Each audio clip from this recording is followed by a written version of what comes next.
আসসালামু আলাইকুম, hello everyone, welcome back to my channel. সুপ্রিয় দর্শক সবাইকে স্বাগতম জানিয়ে আজকে মজাদার একটি রেসিপি নিয়ে চলে আসলাম। আজকের রেসিপিটি হলো ডেজার্ট আইটেম, মুখে স্বাদ লেগে থাকার মতো একটি ডেজার্ট তৈরি করা যেমন সহজ, খেতে অসম্ভব মজাদার। চলুন দেখে নেওয়া যাক। বিসমিল্লাহির রহমানির রহিম। চুলায় বসে দেখছি একটি কড়াই, এর মধ্যে দিয়ে দিয়েছি ঘি।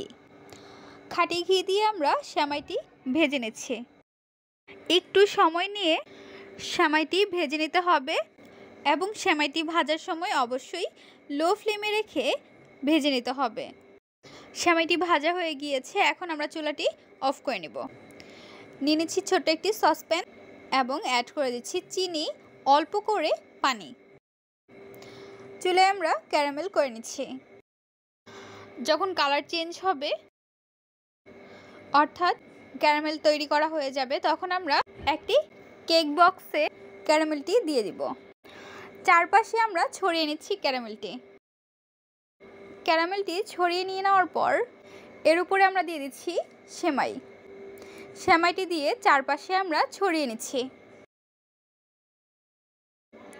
সেমাইটি ছড়িয়ে নিয়ে নেওয়ার পর চুলায় বসিয়ে দিচ্ছি একটি কড়াই, অ্যাড করে দিচ্ছি লিকুইড দুধ, দিয়ে দিচ্ছি চিনি দেওয়ার পর এখন আমরা দিয়ে দিব মিল্ক পাউডার দিয়ে ভালোভাবে গুলিয়ে নিতে হবে।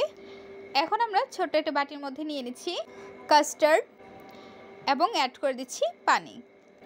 ভালোভাবে মিশিয়ে নিতে হবে যেন এর মধ্যে কোনো বাবলস না থাকে। মেশানো হয়ে গিয়েছে, এখন আমরা লিকুইড দুধের মধ্যে দিয়ে দিচ্ছি। লিকুইড দুধের মধ্যে দিয়ে আবারও ভালোভাবে মিশিয়ে নিতে হবে। বলক আসা পর্যন্ত অপেক্ষা করব। দেখতে পাচ্ছেন বলক চলে আসছে এবং এর মধ্যে ঘনত্ব তৈরি হচ্ছে।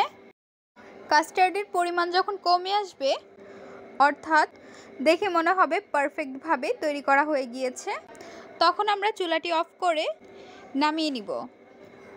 এখন আমরা সেমাইয়ের মধ্যে কাস্টার্ডটি দিয়ে দিচ্ছি। কাস্টার্ডটি দিয়ে দেওয়ার পর ফ্রিজে রেখে দেব 1 ঘন্টার জন্য। 1 ঘন্টা পর ফ্রিজ থেকে ডেজার্টটি আমরা বের করে পরিবেশন করে নিব।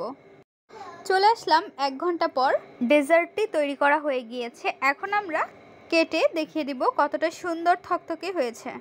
এই ডেজার্টটি আপনারা যে কোনো ওকেশনে তৈরি করে নিতে পারেন। ডেজার্ট আইটেম রেসিপিটি আপনাদের কাছে কেমন লেগেছে তা অবশ্যই জানিয়ে দিবেন আপনাদের মূল্যবান মতামতটি।